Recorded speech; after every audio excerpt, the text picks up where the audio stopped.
Hallo liebe Aquarellfreunde, herzlich willkommen zu einem neuen Video hier aus der Aquarellwerkstatt. Heute lade ich dich ein auf eine Reise nach Lissabon. Komm mit mir in die sonnigen Gassen mit den vielen Stufen und dem besonderen südländischen Licht. Ich liebe es, in Städten wie diesen, sei es in Portugal, Spanien oder Italien, unterwegs zu sein und mir Inspirationen für mein künstlerisches Schaffen zu holen. Oft bin ich dann auf solchen Reisen mit meinem Skizzenbuch unterwegs und halte in kleinen Skizzen die Atmosphäre und das Licht des jeweiligen Ortes fest. Zu Hause im Atelier nutze ich diese Skizzen und auch Referenzfotos, um dann größere Aquarelle auszuarbeiten. Im heutigen Video geht es darum, wie man das südliche Licht durch dunkle und kräftige Aquarellschatten in seinem Bild gut einfangen kann. Viel Spaß beim Video und wenn dir das Video gefallen hat, freue ich mich über ein Like oder einen Kommentar unter dem Video. Vielen Dank und jetzt geht's los.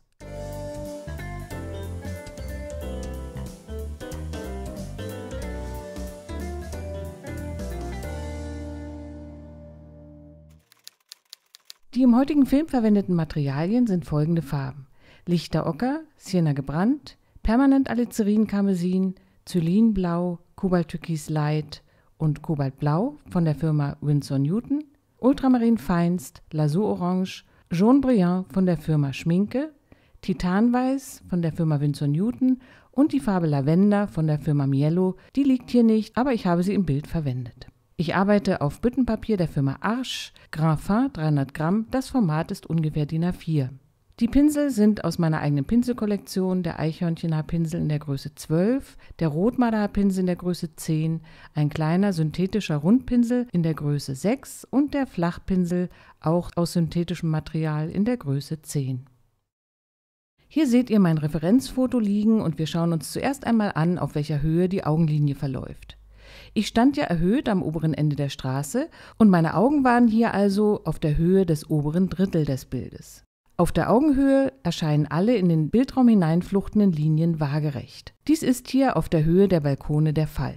Alle Linien, die nun in den Raum hineinfluchten, treffen sich auf einem Punkt, der sich wiederum auf der gedachten Augenlinie befindet. Dieser Punkt liegt in unserem Fall außerhalb des Bildes. Hier rechts auf meiner Palette würde sich der gedachte Fluchtpunkt ungefähr befinden. Die hellen Gebäude auf der linken Seite der Straße stehen in einer Flucht und haben deshalb auch nur einen einzigen Fluchtpunkt. Skizze und Foto speichern wir für alle Unterstützer unseres YouTube-Kanals auf unserer Mitgliederseite bei Steady Up. Wenn du in unserer Unterstützer-Community mitmachst, kannst du dir die Referenzmaterialien für diesen und auch für alle vergangenen Filme direkt von dieser Seite herunterladen. Ab einer monatlichen Unterstützung von 2 € kann man dabei sein. Vielen, vielen Dank an alle, die das schon machen und unsere Arbeit hier auf YouTube mit einem wöchentlichen neuen Film möglich machen. Mit einer schönen, warmen, sonnigen Mischung aus Lasurorange und Sienna gebrannt und auch etwas lichter Ocker beginne ich, die Häuser zu malen. Ich variiere die Farbmischung mit Permanent Alizarin Karmesin und nehme auch sehr viel Wasser mit hinein.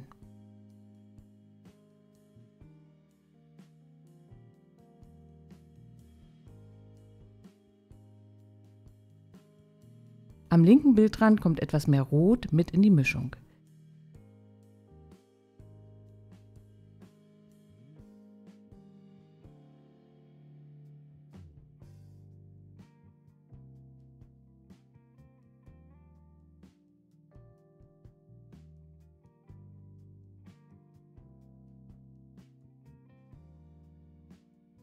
Den Himmel male ich mit Zylinblau und Ultramarinblau.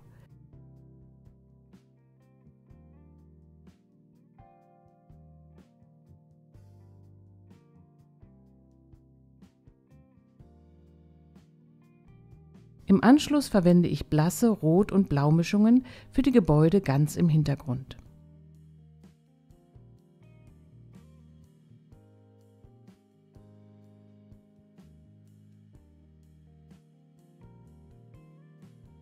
Mit Cadmiumgelb, lichtem Ocker und etwas Lasurorange male ich die typische gelbe Straßenbahn.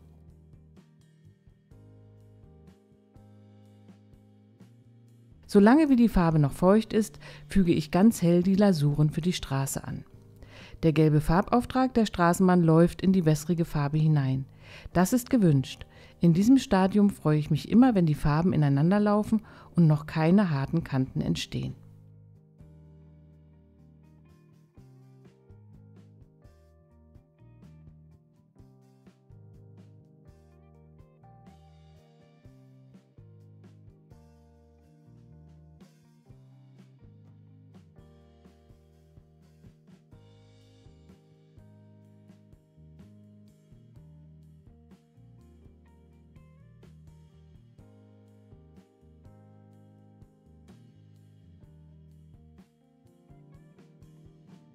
Mit einigen wenigen Strichen möchte ich jetzt die Fensterscheiben, Türrahmen und Balkonflächen andeuten. Hier ist immer die Frage, wie viele Details man einfügen möchte. Ich beschränke mich auf wenige Formen und versuche auch hier ganz locker und immer noch mit viel Wasser zu arbeiten. Die Farbmischung ist jetzt Sienna gebrannt, Ultramarinblau und ab und an etwas Lavendelblau.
Ein zweiter, dünner Farbauftrag kommt über die Häuser im Hintergrund. Hier möchte ich für die Illusion von weiter Entfernung wirklich nur zarte Farben verwenden und auch die Farbtemperatur bleibt jetzt eher kühl. Ich arbeite mit Mischungen aus Permanentalicerin, Karmesin und Kobaltblau.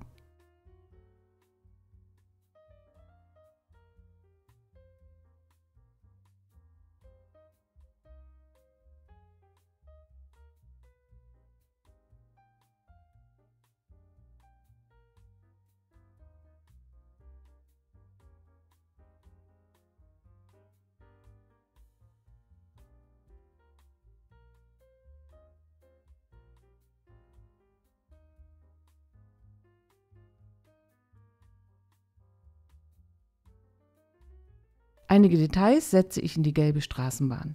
Hier male ich jetzt die Fenster wieder mit der Mischung Sienna gebrannt und Ultramarin. Ab und an lasse ich etwas Papierweiß stehen, hier kann man durch die Scheiben hindurch gucken.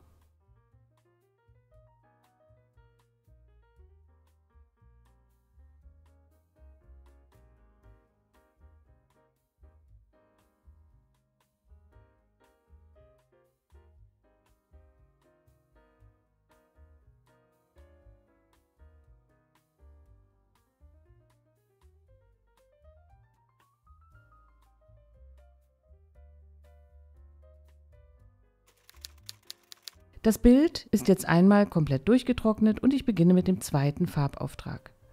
Nun möchte ich mit dunklen und farbigen Schatten die südliche Sonne richtig zum Leuchten bringen. Je kräftiger und mutiger die Schatten im Bild ausfallen, umso heller können die übrigen Bildteile strahlen. Wichtig für den Schattenauftrag ist, dass immer genügend Wasser in der Mischung ist und dass die Farbigkeit des Schattens ständig variiert. Ich verwende verschiedenste Mischungen von Sienna gebrannt, Ultramarin feinst und Permanentalicerin Karmesin. Hier um die beiden Figuren herum arbeite ich noch etwas dunkler als im oberen Teil des Gebäudes.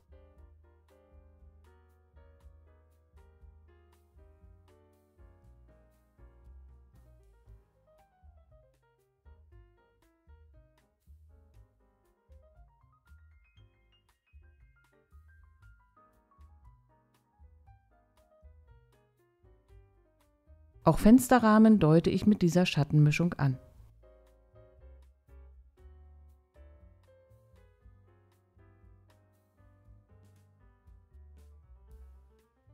Unter den Balkonen gibt es schöne schattige Flächen und auch die Verzierungen werfen Schatten auf die Hauswand.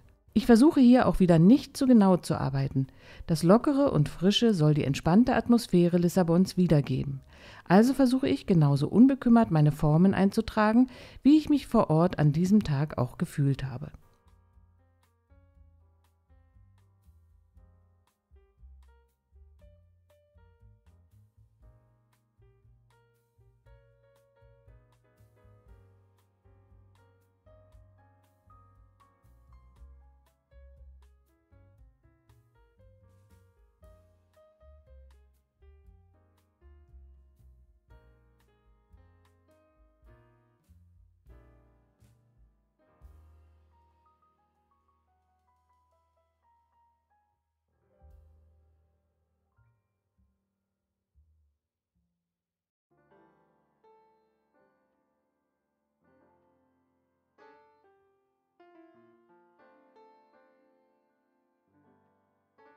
Eine große Schattenform verbindet den linken Bildrand mit dem Vordergrund. Diese großen, dunklen Schatten sind so typisch für südländische urbane Motive. Die Sonne steht hoch am Himmel und die engen Gassen liegen halb im Schatten und halb in der Sonne. Hier kann man wunderbar das Licht einfangen, indem man den Tonwertkontrast zwischen sonniger und schattiger Seite mutig einfängt. Auch hier wieder der Tipp, mit genügend Wasser in der Mischung die dunkle Farbe verwenden, sodass der darunterliegende Farbauftrag immer noch hervorschimmern kann.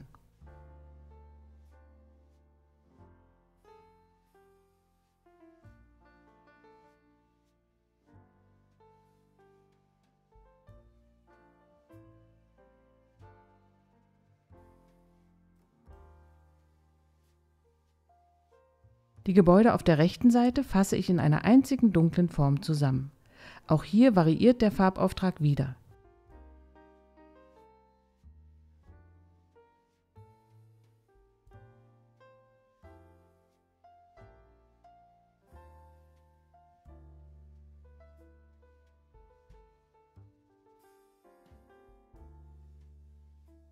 Mit dem Auswaschpinsel hole ich nun die hellen Straßenbahnschienen wieder heraus.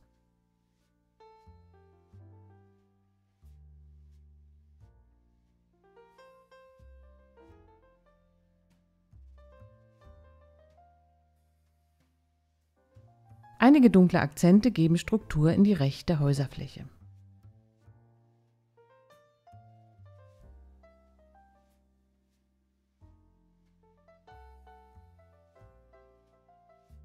Mit Ultramarinblau und Sienna gebrannt male ich nun die Details in den Balkonen und noch einige Formen in den Fenstern und Türen. Hier setze ich, wenn möglich, den trockenen Pinselstrich ein. Das heißt, ich ziehe den mit kräftiger Farbe gefüllten Pinsel schnell über das Papier, sodass der Strich dabei leicht aufreißt und die dunklen Akzente dadurch nicht so massiv wirken.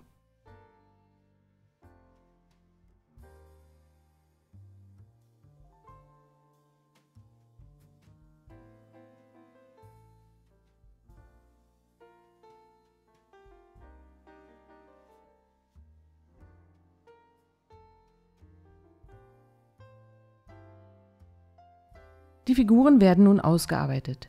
Hier vorne ist eine dunklere Figur vor dem hellen Hintergrund. Ich male sie mit Mischungen von Lavendelblau, Sienna gebrannt und Ultramarin feinst.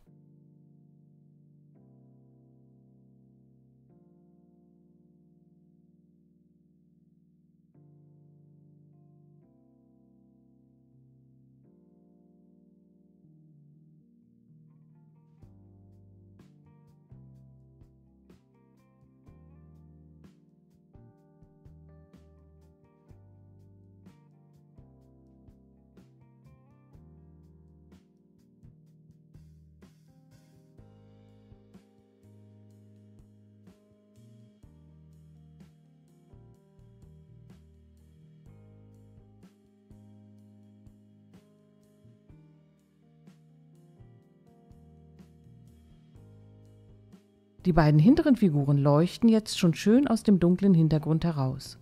Ich radiere zunächst die Bleistiftstriche der Vorskizze hier noch einmal und setze dann Cadmiumrot und etwas Blau in die Figuren hinein. Für Köpfe, Arme und Beine verwende ich Cadmiumrot in einer wässrigen, verdünnten Mischung.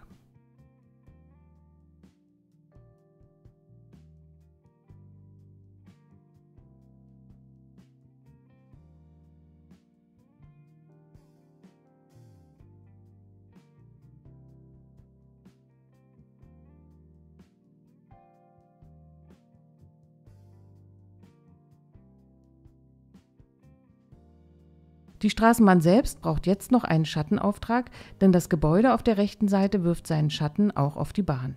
Ich arbeite mit einer wärmeren Mischung aus Sienna gebrannt und Lasur-Orange und mit einer kühleren Mischung aus Blau und Alizarin-Karmesin.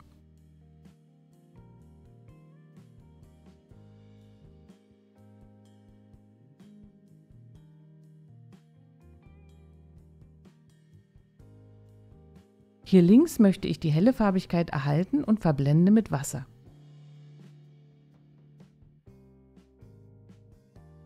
Nun füge ich einen Schlagschatten unter der Straßenbahn noch an. Auch hier wird mit Wasser verblendet, sodass ein weicher Rand entsteht.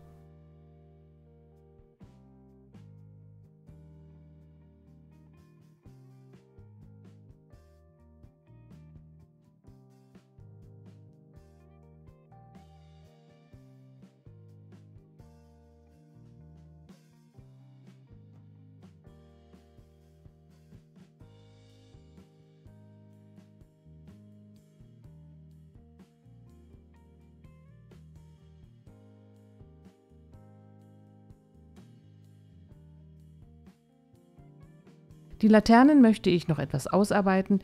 Ich wasche sie mit dem Flachpinsel vorsichtig aus und setze dann Lavendelblau in die Glasflächen hinein.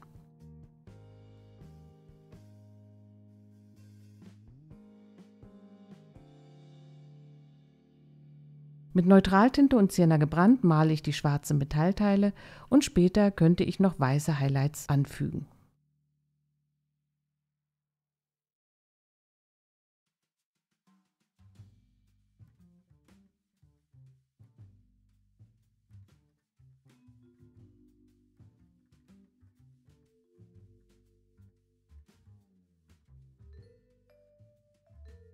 Mit möglichst lockeren Strichen füge ich nun noch die Oberleitungen der Straßenbahn ein.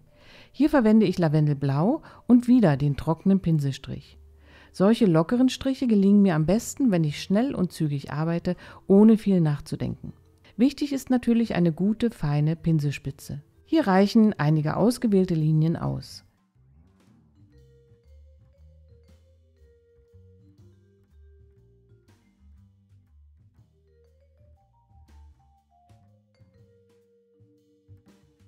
Die Straßenbahn erhält noch ein paar kleinere Details mit Sienna gebrannt und Jaune Brillant direkt aus der Tube.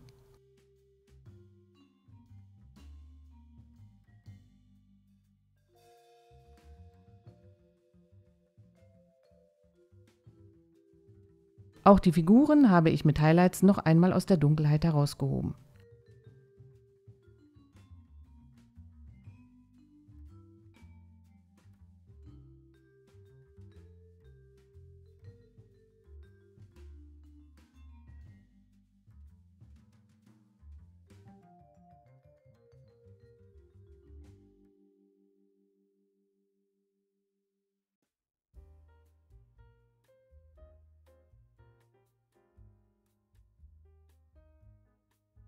Einige farbige Flecken kommen noch um den Fokus herum, einfach an die Stellen, die mir jetzt dafür geeignet erscheinen.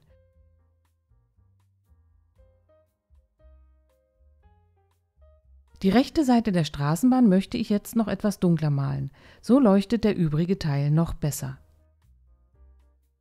Ich hoffe, mein fröhliches Lissabon-Motiv hat dir Spaß gemacht. Ich bedanke mich fürs Zuschauen und wünsche dir viel Spaß beim Nacharbeiten des Motivs. Vielleicht bist du ja wie ich auch Fan dieser wunderbaren Stadt. Schreib es mir gerne in die Kommentare. Ich freue mich über jeden Kommentar und lese auch alle Kommentare aufmerksam. Du kannst auch gerne schreiben, welche Städte du hier auf meinem YouTube-Kanal von mir noch gemalt haben möchtest. Vielen Dank dafür. Wir sehen uns, wenn du möchtest, nächste Woche wieder mit einem neuen Aquarellfilm. Tschüss, bis dahin.